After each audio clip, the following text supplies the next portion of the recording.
ഓം ശാന്തി 6/12/2025 പ്രഭാതമുരളി മധുബൻ. മധുരമായ കുട്ടികളെ, ഈ ശരീരമാകുന്ന കളിപ്പാട്ടം ആത്മാവാകുന്ന ചൈതന്യ താക്കോലോടുകൂടിയാണ് മുന്നോട്ടു പോകുന്നത്. നിങ്ങൾ സ്വയത്തെ ആത്മാവെന്ന് നിശ്ചയിക്കൂ, എന്നാൽ നിർഭയരായി മാറും. ചോദ്യം: ആത്മാവ് ശരീരത്തോടൊപ്പം കളി കളിച്ച് താഴേക്ക് വന്നിരിക്കുകയാണ്. അതിനാൽ എന്ത് പേര് നൽകും? ഉത്തരം: പാവകളുടെ കളിയെന്ന്. ഡ്രാമയിൽ എങ്ങനെയാണോ പാവകളുടെ കളി കാണിച്ചിരിക്കുന്നത്, അതേപോലെ നിങ്ങൾ ആത്മാക്കൾ പാവകളി പോലെ 5000 വർഷത്തിൽ കളി കളിച്ച് താഴേക്ക് വന്നിരിക്കുകയാണ്.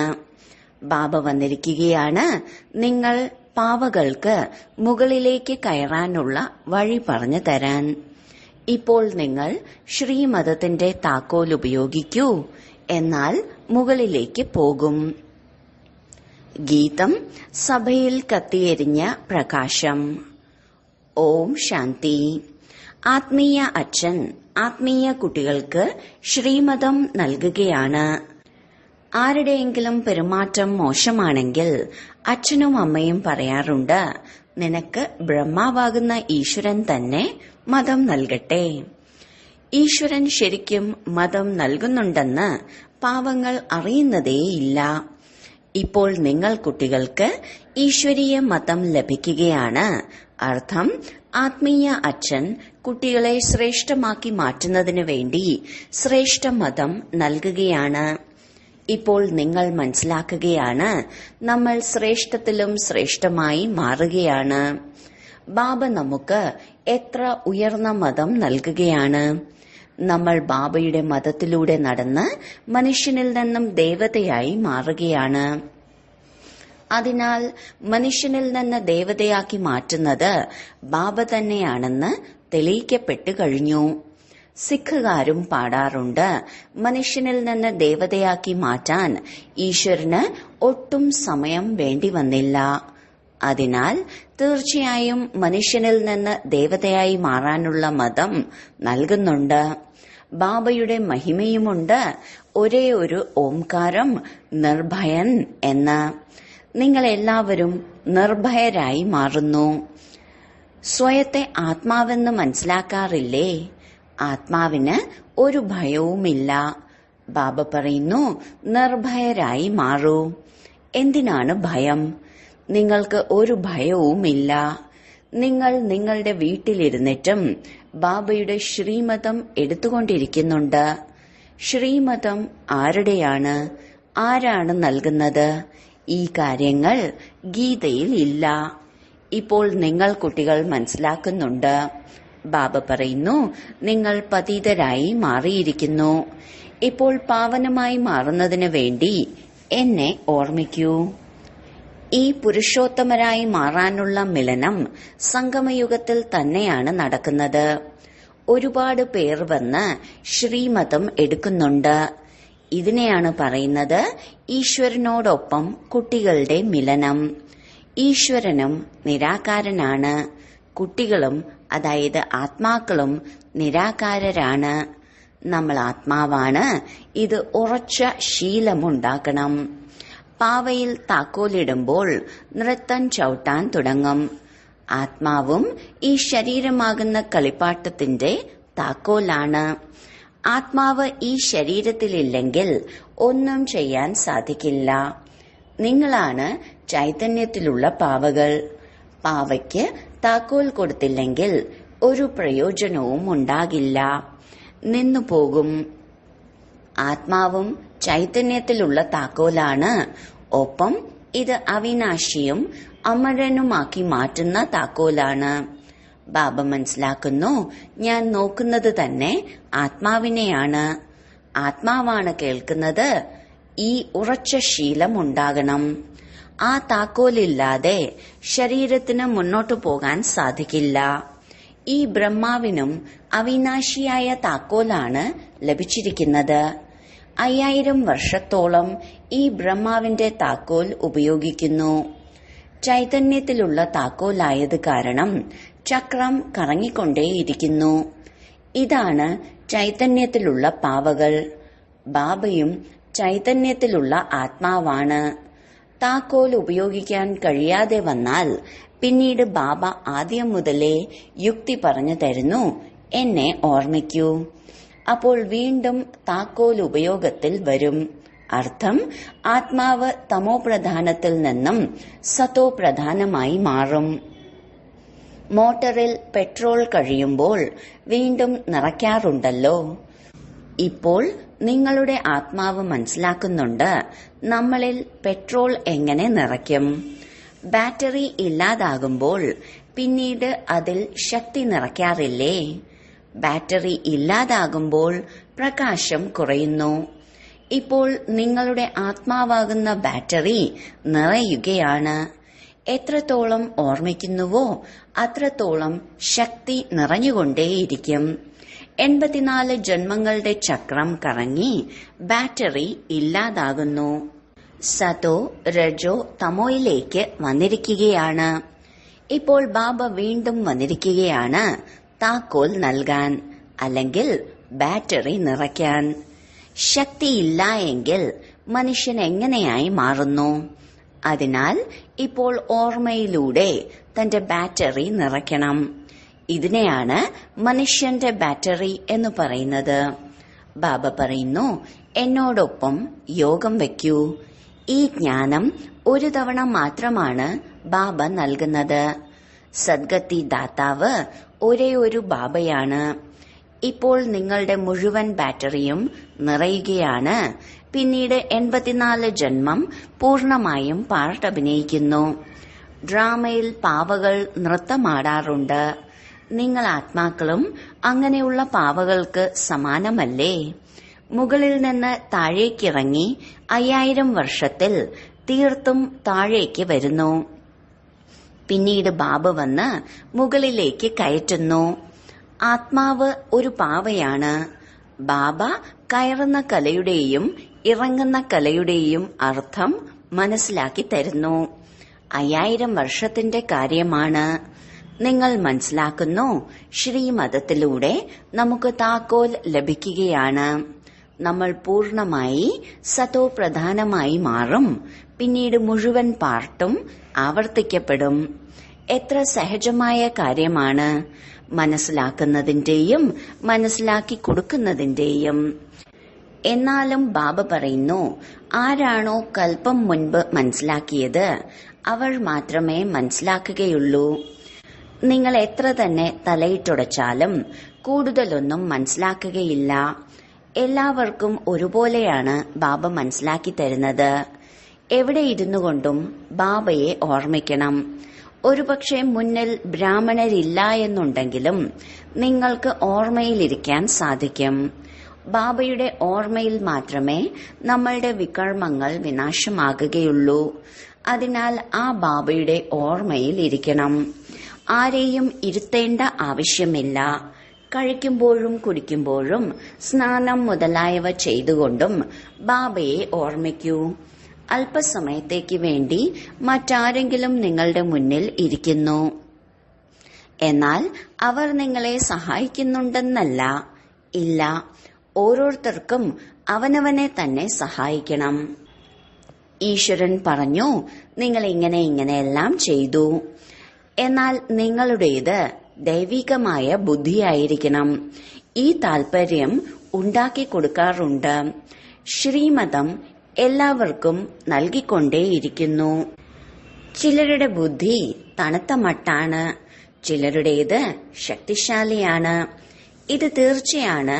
പാവനമായ ബാബയോടൊപ്പം യോഗം വെക്കുന്നില്ല എങ്കിൽ ബാറ്ററി ചാർജ് ആകുന്നില്ല. ബാബയുടെ ശ്രീമതം അംഗീകരിക്കുന്നില്ല, യോഗം കിട്ടുന്നില്ല. നിങ്ങളിപ്പോൾ അനുഭവം ചെയ്യുന്നു, നമ്മുടെ ബാറ്ററി നിറഞ്ഞുകൊണ്ടേയിരിക്കുകയാണ്. തീർച്ചയായും തമോ പ്രധാനത്തിൽ നിന്നും സതോ പ്രധാനമായി മാറണം. ഈ സമയം നിങ്ങൾക്ക് പരമാത്മാവിന്റെ ശ്രീമതം ലഭിച്ചുകൊണ്ടിരിക്കുകയാണ്. ഇത് ലോകം അല്പം പോലും മനസ്സിലാക്കുന്നില്ല. ബാബ പറയുന്നു, എന്റെ ഈ മതത്തിലൂടെ നിങ്ങൾ ദേവതയായി മാറുന്നു. ഇതിലും ഉയർന്ന വസ്തു ഒന്നും തന്നെയില്ല. സത്യയുഗത്തിൽ ഈ ജ്ഞാനം ഉണ്ടാകുന്നില്ല. ഇതും ഡ്രാമ ഉണ്ടാക്കിയിരിക്കുകയാണ്. നിങ്ങളെ പുരുഷോത്തമരാക്കി മാറ്റാൻ വേണ്ടി ബാബ സംഗമത്തിൽ തന്നെയാണ് വരുന്നത്. അതിന്റെ ഓർമ്മ ചിഹ്നം ഭക്തിമാർഗത്തിൽ ആഘോഷിക്കുന്നു. ദസറയും ആഘോഷിക്കാറില്ലേ? ബാബ വരുമ്പോൾ ദസറ ഉണ്ടാകുന്നു. 5000 വർഷത്തിന് ശേഷം ഓരോ കാര്യവും ആവർത്തിക്കപ്പെടും. നിങ്ങൾ കുട്ടികൾക്ക് തന്നെയാണ് ഈ ഈശ്വരീയ മതം അർത്ഥം ശ്രീമതം ലഭിക്കുന്നത്. അതിലൂടെ നിങ്ങൾ ശ്രേഷ്ഠമായി മാറുന്നു. നിങ്ങളുടെ ആത്മാവ് സത്തോ പ്രധാനമായിരുന്നു. താഴേക്കിറങ്ങി തമോ പ്രധാനവും ഭ്രഷ്ടവുമായി മാറുന്നു. പിന്നീട് ബാബയിരുന്ന് ജ്ഞാനവും യോഗവും പഠിപ്പിച്ച് സതോ പ്രധാനവും ശ്രേഷ്ഠവുമാക്കി മാറ്റുന്നു. നിങ്ങൾ എങ്ങനെയാണ് ഏണിപ്പടി താഴേക്കിറങ്ങുന്നതെന്ന് പറഞ്ഞു തരുന്നു. ഡ്രാമ നടന്നുകൊണ്ടേയിരിക്കുന്നു. ഈ ഡ്രാമയുടെ ആദിമധ്യ അന്ത്യത്തെക്കുറിച്ച് ആർക്കും അറിയില്ല. ബാബ മനസ്സിലാക്കി തന്നു. ഇപ്പോൾ നിങ്ങൾക്ക് സ്മൃതി വന്നു കഴിഞ്ഞുവല്ലോ. ഓരോരുത്തരുടെ ജന്മകഥകളൊന്നും കേൾപ്പിക്കാൻ സാധിക്കില്ല. വായിച്ച് കേൾപ്പിക്കാൻ എവിടെയും എഴുതി വെച്ചിട്ടില്ല. ഇത് ബാബ ഇരുന്ന് മനസ്സിലാക്കി തരികയാണ്. ഇപ്പോൾ നിങ്ങൾ ബ്രാഹ്മണരായി മാറിയിരിക്കുകയാണ്. പിന്നീട് ദേവതകളായി മാറണം. ബാബ മനസ്സിലാക്കി തരുന്നു. ബ്രാഹ്മണർ, ദേവത, ക്ഷത്രിയർ, ഈ 3 ധർമ്മങ്ങളും ഞാനാണ് സ്ഥാപിക്കുന്നത്. ഇപ്പോൾ നിങ്ങളുടെ ബുദ്ധിയിലുണ്ട്, നമ്മൾ ബാബയിലൂടെ ബ്രാഹ്മണ വംശികളായി മാറുകയാണ്. പിന്നീട് സൂര്യവംശികളും ചന്ദ്രവംശികളുമായി മാറുന്നു. തോറ്റുപോകുന്നവർ ചന്ദ്രവംശികളായി മാറുന്നു. ഏതിൽ തോറ്റുപോകുന്നവർ? യോഗത്തിൽ. ജ്ഞാനം വളരെ സഹജമായാണ് മനസ്സിലാക്കി തന്നിരിക്കുന്നത്. എങ്ങനെയാണ് നിങ്ങൾ 84ന്റെ ചക്രം കറങ്ങുന്നത്? മനുഷ്യർ 84 ലക്ഷം എന്ന് പറയുമ്പോൾ എത്ര ദൂരെയായിരിക്കുന്നു. ഇപ്പോൾ നിങ്ങൾക്ക് ഈശ്വരീയ മതമാണ് ലഭിക്കുന്നത്. ഈശ്വരൻ വരുന്നത് തന്നെ ഒരു തവണയാണ്. അതിനാൽ ഈശ്വരന്റെ മതവും ഒരു തവണ മാത്രമേ ലഭിക്കുകയുള്ളൂ. ഒരു ദേവി ദേവതാ ധർമ്മമായിരുന്നു. തീർച്ചയായും അവർക്ക് ഈശ്വരീയ മതം ലഭിച്ചിരുന്നു. അതിനു മുൻപ് സംഗമ യുഗമായിരുന്നു. ബാബ വന്ന് ലോകത്തെ മാറ്റുന്നു. നിങ്ങളിപ്പോൾ മാറിക്കൊണ്ടിരിക്കുന്നു. ഈ സമയം നിങ്ങളെ ബാബ മാറ്റുന്നു. നിങ്ങൾ പറയുന്നു, കൽപ്പകൽപ്പം നമ്മൾ മാറി മാറി വന്നു, മാറിക്കൊണ്ടേയിരിക്കും. ഇത് ചൈതന്യമായ ബാറ്ററിയല്ലേ? ശരീരമാണ് ജഡം.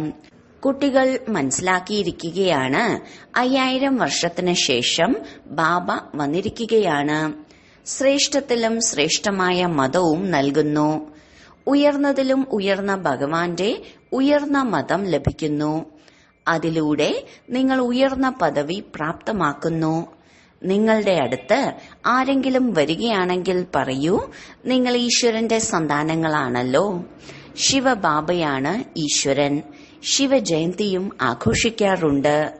ബാബ സദ്ഗതി ദാതാവും കൂടിയാണ്. ബാബയ്ക്ക് തന്റേതായ ശരീരമില്ല. അപ്പോൾ ആരിലൂടെയാണ് മതം നൽകുന്നത്? നിങ്ങളും ആത്മാവാണ്. ഈ ശരീരത്തിലൂടെ സംസാരിക്കുന്നുണ്ടല്ലോ. ശരീരമില്ലാതെ ആത്മാവിന് ഒന്നും ചെയ്യാൻ സാധിക്കില്ല. നിരാകാരനായ ബാബയും എങ്ങനെ വരും?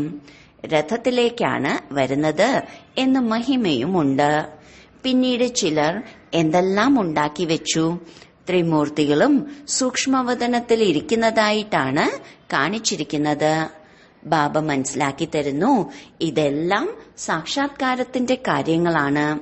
ബാക്കി രചനകളെല്ലാം ഈ ലോകത്തിലാണല്ലോ. അതിനാൽ രചയിതാവാകുന്ന ബാബയ്ക്കും ഇവിടെ വരേണ്ടി വരുന്നു. പതീതമായ ലോകത്ത് തന്നെ വന്നിട്ട് വേണം പാവനമാക്കി മാറ്റാൻ. ഇവിടെ കുട്ടികളെ നേരിട്ട് പാവനമാക്കി മാറ്റുകയാണ്. മനസ്സിലാക്കുന്നുമുണ്ട്. എന്നാലും ജ്ഞാനം ബുദ്ധിയിൽ ഇരിക്കുന്നില്ല. ആർക്കും മനസ്സിലാക്കി കൊടുക്കാൻ സാധിക്കില്ല. ശ്രീമത്തിനെ എടുക്കുന്നില്ലെങ്കിൽ ശ്രേഷ്ഠത്തിലും ശ്രേഷ്ഠമായി മാറാൻ സാധിക്കില്ല. ആരാണോ മനസ്സിലാക്കാത്തത് അവരെന്ത് പദവി പ്രാപ്തമാക്കാനാണ്? എത്രത്തോളം സേവനം ചെയ്യുന്നുവോ അത്രത്തോളം ഉയർന്ന പദവി പ്രാപ്തമാക്കും. ബാബ പറഞ്ഞു, ഓരോ എല്ലുകളും സേവനത്തിൽ നൽകണം.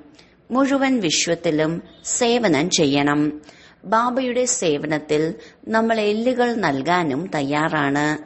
ഒരുപാട് കുട്ടികൾ സേവനത്തിന് വേണ്ടി പിടയുകയാണ്. ബാബ, ഞങ്ങളെ മുക്തമാക്കൂ, എന്നാൽ ഞങ്ങൾ സേവനത്തിൽ മുഴുകാം. അതിലൂടെ അനേകരുടെ മംഗളം ഉണ്ടാകും. മുഴുവൻ ലോകവും ശരീരത്തിന്റെ സേവനമാണ് ചെയ്യുന്നത്. അതിലൂടെ ഏണിപ്പടി താഴേക്കാണ് ഇറങ്ങി വന്നത്.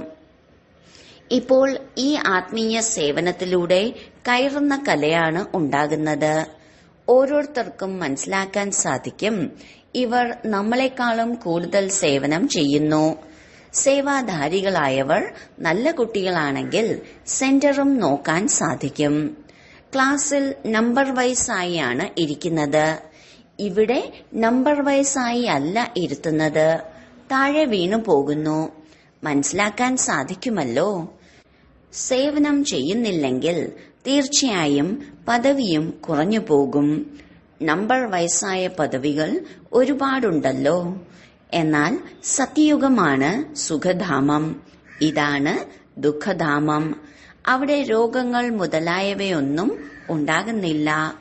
നമ്മൾ വളരെ കുറഞ്ഞ പദവി മാത്രമേ പ്രാപ്തമാക്കുകയുള്ളൂ എന്ന് ബുദ്ധി കൊണ്ട് മനസ്സിലാകണം. എന്തുകൊണ്ടെന്നാൽ സേവനമൊന്നും ചെയ്യുന്നില്ല. സേവനത്തിലൂടെ മാത്രമേ പദവി പ്രാപ്തമാക്കാൻ സാധിക്കുകയുള്ളൂ. സ്വയത്തെ പരിശോധിക്കണം. ഓരോരുത്തർക്കും തന്റെ അവസ്ഥയെക്കുറിച്ച് അറിയാം. മമ്മയും ബാബയും സേവനം ചെയ്തു വന്നു. നല്ല നല്ല കുട്ടികളുമുണ്ട്. ജോലിയിലാണെങ്കിലും അവരോട് പറയുകയാണ്, പകുതി ശമ്പളത്തിൽ ചെന്ന് അവധിയെടുത്ത് സേവനം ചെയ്യൂ, കുഴപ്പമില്ല. ബാബയുടെ ഹൃദയത്തിൽ ഇരിക്കുന്നവർ നമ്പർ വൈസ് പുരുഷാർത്ഥമനുസരിച്ച് കിരീടധാരിയായി സിംഹാസനത്തിൽ ഇരിക്കുന്നു. അങ്ങനെ വിജയമാലയിൽ വരും. സമർപ്പണമാകുന്നവരുമുണ്ട്. സേവനവും ചെയ്യുന്നുണ്ട്. ചിലർ സമർപ്പണമാകാറുണ്ട്, എന്നാൽ സേവനം ചെയ്യാറില്ല. അപ്പോൾ പദവി കുറയുകയില്ലേ? ശ്രീമതത്തിലൂടെ രാജധാനി സ്ഥാപിക്കപ്പെടുകയാണ്. ഇങ്ങനെ എപ്പോഴെങ്കിലും കേട്ടിട്ടുണ്ടോ? അഥവാ പഠിപ്പിലൂടെയാണ് രാജ്യഭാഗ്യം സ്ഥാപിക്കപ്പെടുന്നതെന്ന് എപ്പോഴെങ്കിലും കേട്ടിട്ടുണ്ടോ? എപ്പോഴെങ്കിലും കണ്ടിട്ടുണ്ടോ? ശരിയാണ്. ദാനപുണ്യം ചെയ്യുന്നതിലൂടെ രാജാവിന്റെ വീട്ടിൽ ജന്മമെടുക്കാൻ സാധിക്കും. ബാക്കി പഠിപ്പിലൂടെ രാജ്യപദവി പ്രാപ്തമാക്കാമെന്ന് ഇങ്ങനെ എവിടെയും കേട്ടിട്ടുണ്ടാവില്ല. ആർക്കും അറിയുകയുമില്ല. ബാബ മനസ്സിലാക്കി തരുന്നു, നിങ്ങൾ തന്നെയാണ് പൂർണമായി 84 ജന്മങ്ങൾ എടുക്കുന്നത്. നിങ്ങൾക്കിപ്പോൾ മുകളിലേക്ക്, അതായത് വാണിയിൽ നിന്ന് ഉപരി പോകണം. വളരെ എളുപ്പമാണ്. നിങ്ങൾ കൽപ്പകൽപ്പം നമ്പർ വൈസ് പുരുഷാർത്ഥമനുസരിച്ച് മനസ്സിലാക്കുന്നുണ്ട്. ബാബ സ്നേഹസ്മരണകളും നമ്പർ വൈസ് പുരുഷാർത്ഥമനുസരിച്ചാണ് നൽകുന്നത്. ആരാണോ സേവനം ചെയ്യുന്നത് അവർക്ക് ഒരുപാട് സ്നേഹസ്മരണകൾ നൽകുന്നു. ഞാൻ ഹൃദയത്തിൽ കയറിയിട്ടുണ്ടോ എന്ന് സ്വയം പരിശോധിക്കണം. മാലയിലെ മുത്താകാൻ സാധിക്കുമോ? പഠിക്കാത്തവർ തീർച്ചയായും പഠിച്ചവരുടെ മുന്നിൽ തലകുനിക്കും. ബാബ മനസ്സിലാക്കി തരുന്നത് കുട്ടികൾ പുരുഷാർത്ഥം ചെയ്യാനാണ്. എന്നാൽ ഡ്രാമയിൽ പാർട്ടില്ലെങ്കിൽ എത്ര തന്നെ തലയിട്ടുടച്ചാലും കയറുകയില്ല. എന്തെങ്കിലുമൊക്കെ ഗ്രഹപ്പിഴ ബാധിക്കുന്നു. ദേഹാഭിമാനത്തിൽ നിന്നാണ് പിന്നീട് മറ്റ് വികാരങ്ങളെല്ലാം വരുന്നത്. മുഖ്യമായത് ദേഹാഭിമാനത്തിന്റെയാണ്. സത്യയുഗത്തിൽ ദേഹാഭിമാനത്തിന്റെ പേര് പോലും ഉണ്ടാവില്ല. അവിടെ നിങ്ങളുടെ തന്നെ പ്രാലബ്ധമാണ്. ഇത് ഇവിടെ തന്നെയാണ് ബാബ മനസ്സിലാക്കി തരുന്നത്. സ്വയത്തെ ആത്മാവാണെന്ന് മനസ്സിലാക്കി ബാബയെ ഓർമ്മിക്കൂ എന്ന ശ്രീമതം മറ്റാരും നൽകുന്നില്ല. ഇതാണ് മുഖ്യമായ കാര്യം. നിരാകാരനായ ഭഗവാൻ പറയുകയാണ്, എന്നെ മാത്രം ഓർമ്മിക്കൂ. ഇങ്ങനെ എഴുതണം. സ്വയത്തെ ആത്മാവാണെന്ന് മനസ്സിലാക്കൂ. തന്റെ ദേഹത്തെ പോലും ഓർമ്മിക്കരുത്. ഭക്തിയിലും ഒരു ശിവന്റെ മാത്രം പൂജയാണ് ചെയ്യുന്നത്. ഇപ്പോൾ ജ്ഞാനവും ഞാൻ തന്നെയാണ് നൽകുന്നത്. ബാക്കിയെല്ലാം ഭക്തിയാണ്. ഒരു ശിവബാബയിൽ നിന്നും മാത്രമാണ് നിങ്ങൾക്ക് അവ്യഭിചാരി ജ്ഞാനം ലഭിക്കുന്നത്. ബാബയാകുന്ന ജ്ഞാനസാഗരനിൽ നിന്നാണ് രത്നങ്ങൾ ലഭിക്കുന്നത്. സ്ഥൂലമായ സാഗരത്തിന്റെ കാര്യമല്ല. ബാബയാകുന്ന ജ്ഞാനസാഗരൻ നിങ്ങൾ കുട്ടികൾക്ക് ജ്ഞാനരത്നങ്ങൾ നൽകുന്നു. അതിലൂടെ നിങ്ങൾ ദേവതയായി മാറുന്നു. ശാസ്ത്രങ്ങളിൽ എന്തെല്ലാമാണ് എഴുതി വെച്ചിട്ടുള്ളത്? സാഗരത്തിൽ നിന്ന് ദേവത വന്നു, പിന്നീട് രത്നങ്ങൾ നൽകി. ബാബയാകുന്ന ജ്ഞാനസാഗരൻ നിങ്ങൾ കുട്ടികൾക്ക് രത്നങ്ങൾ നൽകുന്നു. നിങ്ങൾ ജ്ഞാനരത്നങ്ങളാണ് കൊത്തിയെടുക്കുന്നത്. മുൻപെല്ലാം കല്ലുകളായിരുന്നു കൊത്തിയെടുത്തിരുന്നത്. അതിനാലാണ് കല്ല് ബുദ്ധിയായി മാറിയത്. ഇപ്പോൾ രത്നങ്ങൾ കൊത്തിയെടുക്കുന്നതിലൂടെ നിങ്ങൾ പവിഴ ബുദ്ധികളായി മാറുന്നു. പവിഴനാഥനായി മാറുകയല്ലേ? ഈ പവിഴനാഥന്മാർ, അതായത് ലക്ഷ്മി നാരായണൻ, വിശ്വത്തിന്റെ അധികാരികളായിരുന്നു. ഭക്തി മാർഗത്തിലാണെങ്കിൽ അനേക നാമങ്ങളും അനേക ചിത്രങ്ങളും ഉണ്ടാക്കി വെച്ചിട്ടുണ്ട്. വാസ്തവത്തിൽ ലക്ഷ്മി നാരായണൻ അഥവാ പവിഴനാഥൻ ഒന്നു തന്നെയാണ്. നേപ്പാളിൽ പശുപതിനാഥന്റെ മേള നടക്കാറുണ്ട്. ആ പശുപതിനാഥനും പവിഴനാഥൻ തന്നെയാണ്. ശരി, വളരെ കാലത്തെ വേർപാടിനു ശേഷം തിരികെ കിട്ടിയ മധുരമധുരമായ സന്താനങ്ങൾക്ക് മാതാവും പിതാവുമായ ബാബ്ദാദയുടെ സ്നേഹസ്മരണകളും പുലർക്കാല വന്ദനവും. ആത്മീയ പിതാവിന്റെ ആത്മീയ കുട്ടികൾക്ക് നമസ്കാരം. ധാരണയ്ക്കുള്ള മുഖ്യസാരം: 1. ബാബ നൽകുന്ന ജ്ഞാനരത്നങ്ങൾ മാത്രം കൊത്തിയെടുക്കണം, കല്ലുകളല്ല. ദേഹാഭിമാനമാകുന്ന കടുത്ത രോഗത്തിൽ നിന്നും സ്വയത്തെ സുരക്ഷിതമാക്കി വെക്കണം. 2. തന്റെ ബാറ്ററി പൂർണമായി ചാർജ് ചെയ്യുന്നതിന് വേണ്ടി പവർ ഹൌസ് ആകുന്ന ബാബയോട് യോഗം വയ്ക്കണം. ആത്മാഭിമാനിയാകാനുള്ള പുരുഷാർത്ഥം ചെയ്യണം. നിർഭയരായി ഇരിക്കണം. വരദാനം: ദാതാവ് എന്ന ഭാവനയിലൂടെ ഇച്ഛാമാത്രം അവിദ്യാസ്ഥിതിയുടെ അനുഭവം ചെയ്യുന്ന തൃപ്ത ആത്മാവായി ഭവിക്കട്ടെ. സദാ ഒരു ലക്ഷ്യമുണ്ടായിരിക്കണം. നമ്മൾ ദാതാവിന്റെ മക്കളായി മാറി സർവാത്മാക്കൾക്കും നൽകണം. ദാതാവ് എന്ന ഭാവന വയ്ക്കുന്നതിലൂടെ സമ്പന്ന ആത്മാവായി മാറുന്നു. മാത്രമല്ല, ആരാണോ സമ്പന്നമാകുന്നത് അവർ സദാ തൃപ്തരുമായിരിക്കും. ഞാൻ നൽകുന്നയാളുടെ ദാതാവിന്റെ കുട്ടിയാണ്. നൽകുന്നതിലൂടെ തന്നെയാണ് ലഭിക്കുന്നതും. ഈ ഭാവന സദാ നിർവിഘ്നമാക്കുന്നു. ഇച്ഛാമാത്രം അവിദ്യാസ്ഥിതിയുടെയും അനുഭവം ചെയ്യിക്കുന്നു. സദാ ഒരു ലക്ഷ്യത്തിന്റെ നേർക്ക് മാത്രമായിരിക്കണം ശ്രദ്ധ. ആ ലക്ഷ്യമാണ് ബിന്ദു. ഏത് കാര്യത്തിന്റെയും വിസ്താരം കണ്ടുകൊണ്ടും കാണാതിരിക്കുക, കേട്ടിട്ടും കേൾക്കാതിരിക്കുക. സ്ലോഗൻ: ബുദ്ധി അഥവാ സ്ഥിതി ദുർബലമാകുന്നതിന്റെ കാരണം വ്യർത്ഥ സങ്കല്പങ്ങളാണ്. അവ്യക്ത സൂചന: ഇപ്പോൾ സമ്പന്നവും കർമാതീതവുമാകുന്നതിനുള്ള ദൃഢസങ്കല്പം എടുക്കൂ. കർമാതീതമാകുന്നതിനായി കർമ്മങ്ങളുടെ കണക്കുകളിൽ നിന്നും മുക്തമാകൂ. സേവനങ്ങൾ ചെയ്യുമ്പോഴും സേവനത്തിന്റെ ബന്ധനങ്ങളിൽ കുടുങ്ങുന്ന സേവാധാരി ആകരുത്. ബന്ധനമുക്തമായി സേവനം ചെയ്യൂ, അല്ലെങ്കിൽ പരിധിയുള്ള റോയൽ ഇച്ഛകളിൽ നിന്ന് മുക്തമാകൂ. എങ്ങനെയാണോ ദേഹത്തിന്റെ ബന്ധനം, ദേഹസംബന്ധങ്ങളുടെ ബന്ധനം എന്നിവയുള്ളത്, അതുപോലെ സേവനങ്ങളിൽ സ്വാർത്ഥതയും ഒരു ബന്ധനമാണ്. ഇതും കർമാതീതമാകുന്നതിൽ വിഘ്നമുണ്ടാക്കുന്നു. കർമാതീതമാവുക എന്നാൽ ഈ റോയലായ കർമ്മക്കണക്കുകളിൽ നിന്നും മുക്തമാകുക എന്നാണ് അർത്ഥം. ഓം ശാന്തി.